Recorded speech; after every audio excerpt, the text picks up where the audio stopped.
Bapak Ibu umat sedharma dan pemirsa TVRI Jawa Timur dimanapun Anda berada, saat ini kita sudah berada di Manja Mandala, Pura Ngesti Dharma, Desa Badarjo, Kecamatan Kaplingi, Kabupaten Blitar, dan telah bersama kita narasumber. Beliaunya adalah Bapak Insinyur I Gede Putu Swardana, MM. Beliaunya adalah Ketua Badan Penyiaran Agama Hindu Jawa Timur.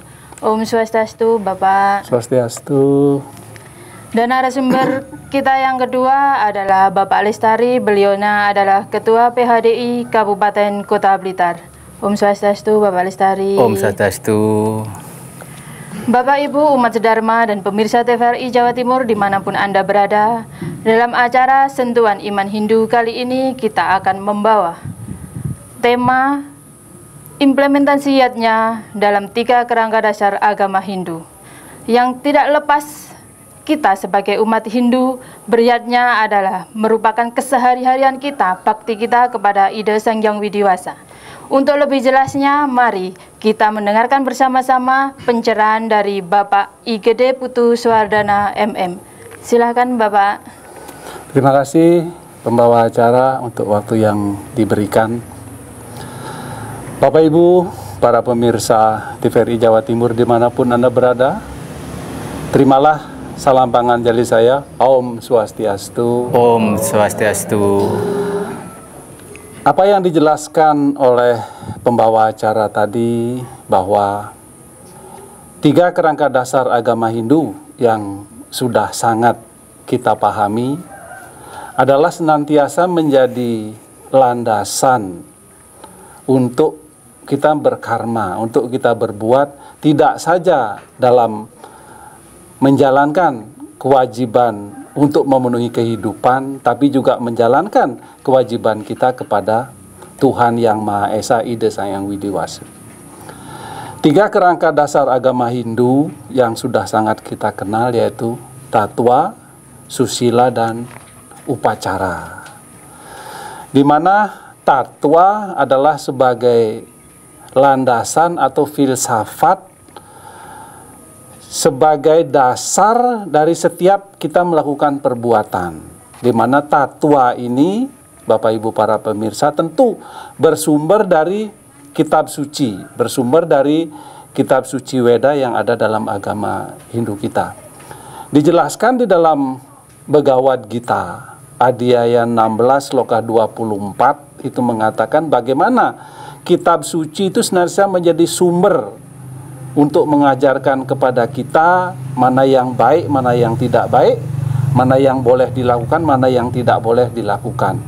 Tasmat sastram pramanam te karya-karya vyavasti tahu jenara sastra widanokna karma kartum iharasi. Demikian diucapkan bahwa setiap tindakan kita harus, sekali lagi, setiap tindakan kita harus berlandaskan atas petunjuk sastra atau petunjuk di dalam kitab suci. Nah, setelah kita memiliki dasar atau pondasi dalam tindakan, berpikir, berbicara maupun berbuat, kemudian ada susila di sana. Kalau kita melihat arti kata susila adalah su itu baik, sila adalah perilaku. Bagaimana kita menjalankan ajaran tatwa yang telah diajarkan di dalam kitab suci Weda sehingga perbuatan yang kita lakukan itu susila atau sesuai dengan petunjuk kitab suci. Nah, susila dalam pelaksanaan ini tentu di agama Hindu masing-masing daerah terkadang, sekali lagi terkadang dalam proses pelaksanaannya itu tidak sama. Tetapi inti atau tatwanya adalah sama. Karena kita melihat dalam Bhagavad Gita ada yang 4 sloka 11, Tuhan juga bersabda bahwa ye yato mamprapadiante tam taiwa bajami aham mamauratna nuwartante manusia parta sarwasa. Jadi bagaimanapun manusia menjalankan kewajibannya, menjalankan swadharmanya, ye yato mamprapadiante untuk menuju kepada Tuhan, semua itu akan diterima karena semua jalan-jalan itu adalah menuju kepada beliau. Kita memiliki 4 jalan, Bhakti Marga, Karma Marga, Jnana Marga, dan Raja Yoga Marga. Jadi keempat jalan itu silahkan dilakukan, tentu mengacu kepada susila. Ajaran susila yang sangat mendasar yang kita pahami Bapak Ibu para pemirsa sekalian adalah Trikaya Parisuda, itu adalah ajaran susila. Kemudian Sabto Timira itu juga ajaran susila. Bagaimana itu menjadi pembatas atau itu menjadi tuntunan kita untuk menjalankan tatwa. Kemudian yang ketiga Mbak adalah upacara. Kita bicara tatwa, kita bicara susila, kita ngerti dasar atau landasannya, kita mengerti bagaimana melakukan yang baik, tetapi ketika tidak dilakukan di upacara itu dalam arti itu juga percuma. Akhirnya sehingga upacara ini menjadi ending, jadi ending atau akhir dari pemahaman kita tentang tatwa, pemahaman kita tentang susila. Karena apapun yang kita miliki, apapun yang kita ketahui, ketika kita tidak menjalankan, tidak melakukan, semua itu akan sia-sia. Di dalam Bhagavad Gita ada ayat 3, sloka 8 juga mengatakan, niatan kuru karma tuam karma jaya hi karmana, sarira yatra picatena prasidyet akarmana. Jadi niatam kuru karma tuam, bekerjalah kamu sesuai dengan yang ditentukan. Ketentuannya tadi apa? Susila dan tatwa ya ketentuannya. Sarira yatra picatena prasidyet akarmana. Tubuh kita pun ini tidak akan terpelihara kalau kita tidak bekerja, kalau kita tidak melakukan. Oleh karena itu sehingga yadnya adalah kewajiban utama bagi umat Hindu untuk mewujudkan tatwa susila yang dipahami. Sehingga kalau kita melihat dalam kehidupan sehari-hari agama Hindu, kita penuh dengan yadnya. Tidak ada hari tanpa yadnya. Jadi apapun bentuk-bentuk yadnya, mungkin nanti akan diuraikan oleh narasumber kita tentang yadnya. Jadi jangan kita merasa terbebani atau merasa direpotkan oleh yadnya, karena yadnya pemahamannya bukan sekedar upacara yang besar atau ada doa-doa mantra atau ada asap dupa atau ada suara genta dan lain sebagainya. Tidak hanya itu pengertian yadnya, tapi pengertian yadnya adalah segala sesuatu yang dilakukan dengan tulus ikhlas sebagai bentuk rasa bakti, sebagai bentuk kewajiban kita sebagai umat Hindu. Nah, demikian Mbak, tatwa, susila, dan upacara menuntun kita khususnya umat Hindu dalam berperilaku, menjalankan swadharma kita untuk kehidupan sosial, menjalankan swadharma kita ke hadapan Ida Sang Yang Widiwasa. Demikian Mbak yang dapat saya sampaikan. Terima kasih Bapak Ibu umat sedharma dan pemirsa TVRI Jawa Timur dimanapun Anda berada. Baru saja kita mendengarkan pencerahan dari narasumber kita yang sangat luar biasa. Terima kasih banyak Bapak. Dan pada intinya apa yang disampaikan tadi adalah apapun setiap tindakan kita sebagai umat Hindu harus berlandaskan kitab suci. Baik pemirsa, untuk selanjutnya mari kita dengarkan pencerahan dari narasumber kita selanjutnya, yaitu Bapak Lestari, Ketua PHDI Kabupaten Kota Blitar. Silahkan Bapak Lestari. Terimalah panganjali kami, Om Swastiastu. Om Swastiastu. Para pemirsa TVRI Jawa Timur dimanapun berada, telah disampaikan oleh narasumber kita Bapak Putu bahwa dalam hal kita menjalankan suatu 3 kerangka dasar agama Hindu memang harus dilaksanakan bersamaan, harus dilaksanakan bersinergi. Suatu contoh dalam hal kita ambil contoh telur. Telur itu akan menjadi sempurna, akan menetas menjadi ayam kalau cangkangnya telur, putihnya telur, juga kuningnya telur, ini adalah bisa berjalan sempurna. Begitu juga sekali lagi dalam kita menjalankan agama Hindu, 3 kerangka dasar ini harus ada suatu keseimbangan dan harus dijalankan bersama-sama. Meskipun dalam hal pelaksanaan, khususnya yang ada di Kabupaten Blitar, dalam pelaksanaan upacara, masalah Banten, sesaji, ini sangat beraneka ragam di masing-masing desa, masing-masing kabupaten maupun di masing-masing pura. Tapi ini semua adalah berdasarkan sastra sesuai dengan desa, kala, dan patra. Tidak harus dalam hal kita beriatnya. Mungkin orientasinya pada saat ini beriatnya adalah yang besar-besar. Kita melaksanakan upacara besar di dalam pura. Melaksanakan kita beriatnya berupa materi yang besar. Sebetulnya dalam beriatnya itu kuncinya satu. Semuanya adalah didasari dengan tulus, ikhlas, lahir dan batin.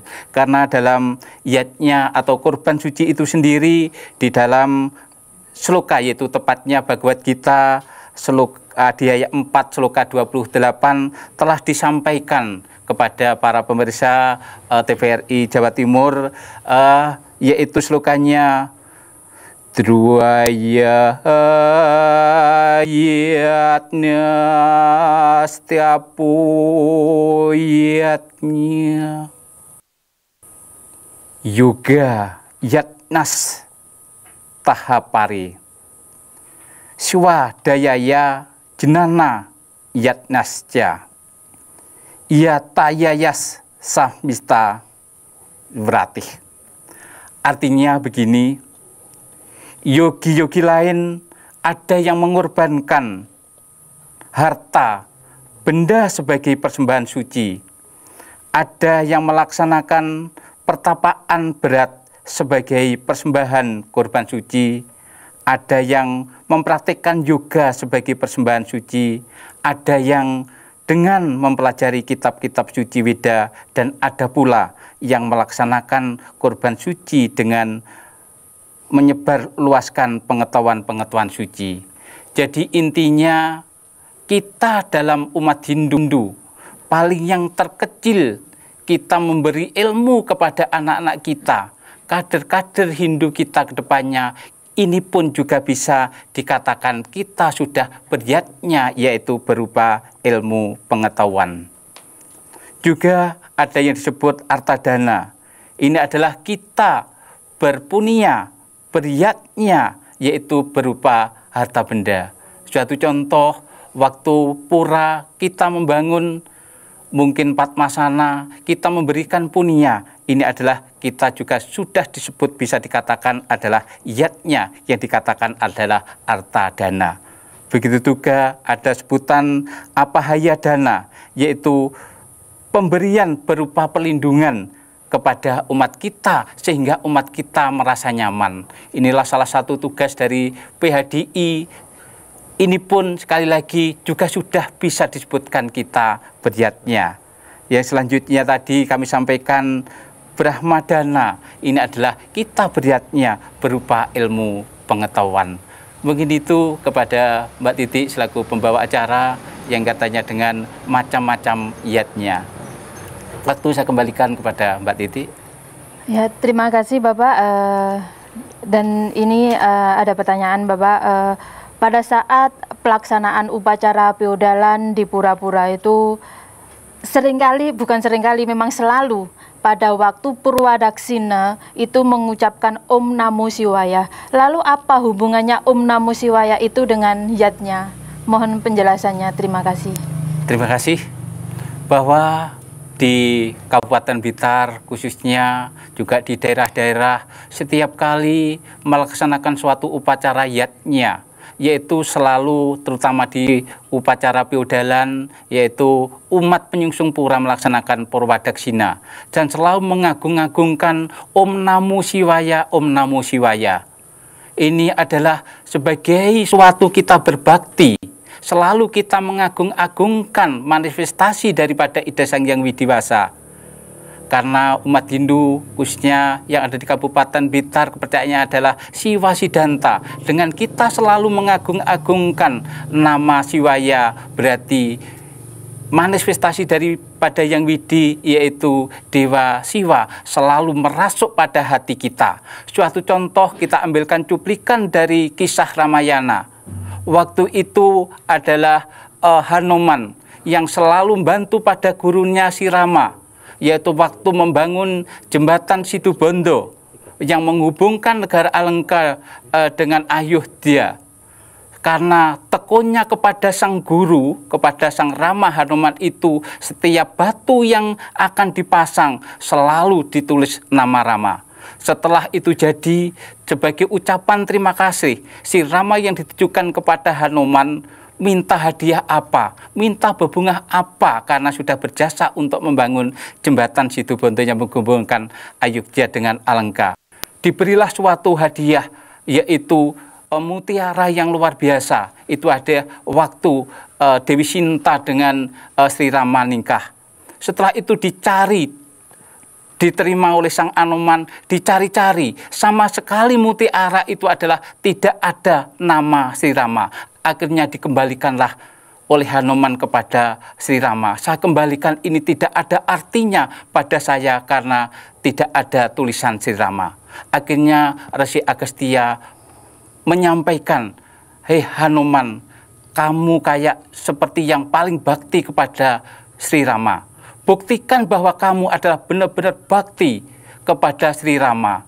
Akhirnya sekilas, secepat kilat, sang Hanuman dengan memakai kukunya yang paling tajam itu merobek dadanya. Ternyata dalam hati Hanuman itu tertulislah di situ adalah Sri Rama. Ini adalah sebagai bukti dengan kita adalah selalu bakti kepada Sang Hyang Widi, selalu bakti kepada para dewa, manifestasi daripada Yang Widi, otomatis benar-benar Yang Widi akan selalu dekat dengan kita, Yang Widi akan selalu melindungi pada kita.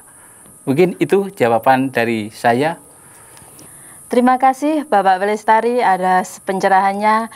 Untuk selanjutnya kami mau bertanya kepada Bapak Insinyur Putu Gede. Bapak, saya bertanya, saya tuh melihat upacara keagamaan dari wilayah satu ke wilayah yang lainnya, bahkan di Kabupaten Blitar itu sendiri, bahwa Banten atau sesajinya itu beraneka ragam.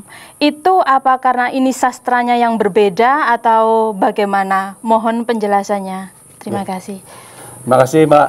Ini pertanyaan yang sangat bagus, yang sangat mendasar, bahwa sarana upacara yang ada atau upakara yang ada itu masing-masing daerah kadang bentuknya berbeda. Tetapi kalau kita melihat inti dari semua itu, daerah manapun, Blitar, mungkin Malang, Surabaya, Mojokerto, dimanapun, mungkin daerah luar pulau pun, intinya itu cuma 3 sebenarnya. Kalau kita lihat Bhagavad Gita, Adya 9 Sloka 26, itu mengatakan, Patram puspam palam toyam yome bhaktyo prayocati tad aham bhaktyo pakritam asnawi prayatat manah. Siapapun yang mempersembahkan sehelai daun, setangkai bunga, sebiji buah, dan segelas air akan aku terima sebagai bentuk rasa baktinya kepadaku. Jadi inti dari semua Banten atau sarana upacara atau upakara itu cuma ada daun, ada bunga, ada buah, ada air. Itu intinya. Nah, kalau kita lihat lontariatnya Prakerti, makna dari sarana-sarana itu adalah 3 maknanya. Sahananing bebanten pinake ragan tetui. Semua alat upacara itu adalah wujud dari diri kita sendiri. Pinake ragan tetui. Artinya apa? Ketika kita beriadnya, ketika kita bersembahyang, nggak oleh diwakil no, Bu. Aku nitip yo sembahyang, nggak oleh. Jadi harus hadir sendiri. Pinake ragan tetui. Merupakan wujud dari diri kita, nggak oleh aku cek ngeluh. Kalau nitip Pak Lestari, Pak nitip ya aku sembahyang, boten saged. Kudu budal dewe. Pinake ragan tetui. Banten itu dibuat seindah, sebagus mungkin. Wujud diri kita, kita kan selalu ingin bersolek. Bayangkan kalau mau ke mall, wih maca, watus, baju yang bagus. Begitu juga Banten, ayo dibuat seindah mungkin. Karena itu pinake ragan tetui. Pinake anda buana merupakan wujud dari manifestasi alam semesta. Daun, bunga dan buah akan kita dapatkan ketika kita menjaga alam semesta. Ketika kita menanam bunga, ketika kita memelihara binatang, kita akan mendapatkan sarana-sarana persembahan untuk alat upakara tadi. Kemudian sahananing bebanten warnaning rupan ide betara. Jadi Banten itu adalah wujud dari Sang Hyang Widi. Banten itu buat sangat indah, sangat bagus. Sang Hyang Widi itu maha indah kok. Nggih. Ketika kita resah, ketika kita sedih, kita memohon Sang Hyang Widi karena begitu indah, begitu maha pengasih, maha penyayang. Nah sekarang ada pertanyaan, boleh nggak saya dengan tanpa sarana itu? Kan begitu, boleh nggak saya beriatnya? Iya boleh saja, tidak masalah. Tetapi dengan ada sarana itu akan mendapat nilai lebih. Karena semua sarana-sarana yang dipakai dalam alat upacara itu juga mendapatkan proses penyucian. Oke. Kalau kita melihat kitab Manu Semerti Adhyaya 5 Sloka 40 itu mengatakan Osadyah Pacawo Riksate Yancah Paksinastanta. Jadi sarana-sarana persembahyang semak belukar, kembang, daun dan binatang yang dipakai upacara yajna akan mendapatkan proses penyucian sehingga dia kelak pada kelahiran akan datang menjadi lebih mulia.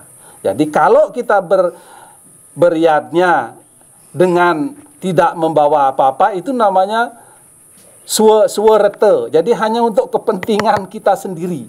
Tapi ketika kita dengan acara dengan sarana-sarana itu adalah parerete. Jadi untuk orang lain juga, tidak untuk kita tok. Kita bersembahyang kalau hanya tidak membawa apa-apa, selesai sembahyang apakah kita dapat prasadam? Tidak ada kan? Kalau kita hanya bawa dupa tok, apakah kita selesai sembahyang mau makan dupa? Kan enggak.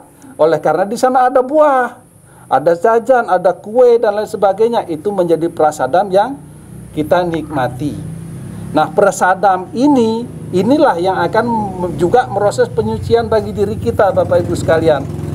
Dalam Bhagavad Gita Adhyaya 3 Sloka 13 itu mengatakan Yadnya sistasina santo muciante sarwa kilbisai bujante tua gampapa ye pacanti atmakaranat.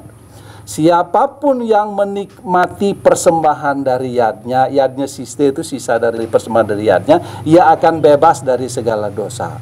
Ya yang hanya makan untuk kepentingannya sendiri, hanya makan dosanya sendiri. Jadi demikian, tidak kita permasalahkan apapun bentuknya yang persembahan itu, apapun, karena itu adalah merupakan satu pinaka ragan tetui, pinaka anda buana warnaning rupan ide betara. Jadi jangan dipermasalahkan bentuk-bentuk itu. Pak Lestari juga tadi mengatakan bukan besar kecilnya, tapi rasa tulus ikhlas.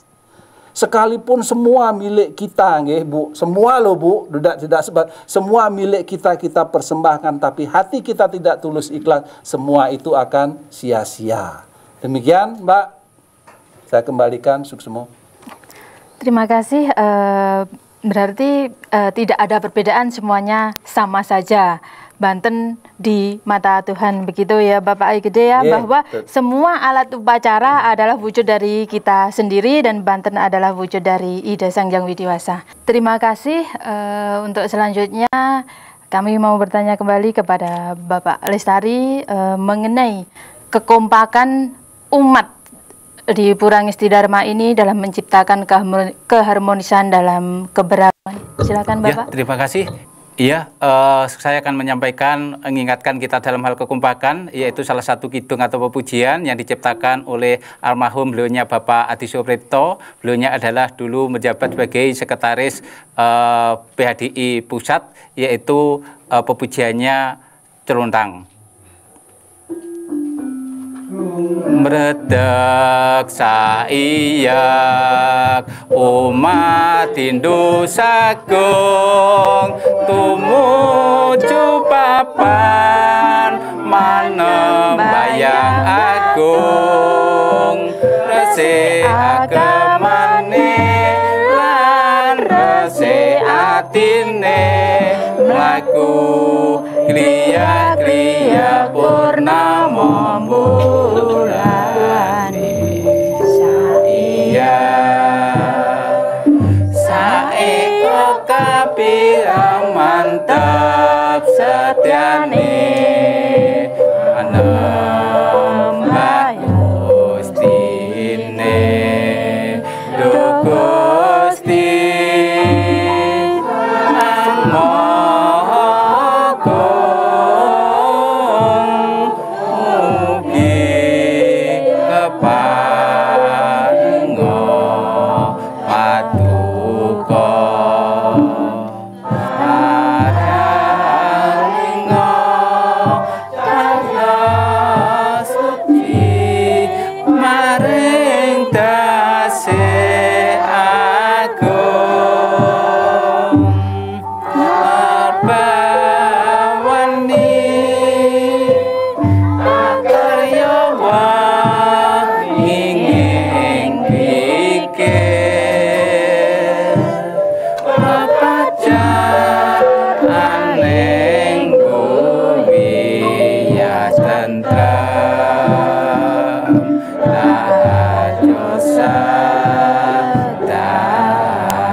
Bapak Ibu pemirsa TVRI Jawa Timur, inilah sebagai bukti bahwa selama kita menjalankan ajaran yaitu 3 kerangka dasar agama Hindu yang dilanjutkan diaktualisasikan setiap hari, kita melaksanakan berbakti persembahyangan ke pura yang telah tadi di dalam isi inti dari pepujian.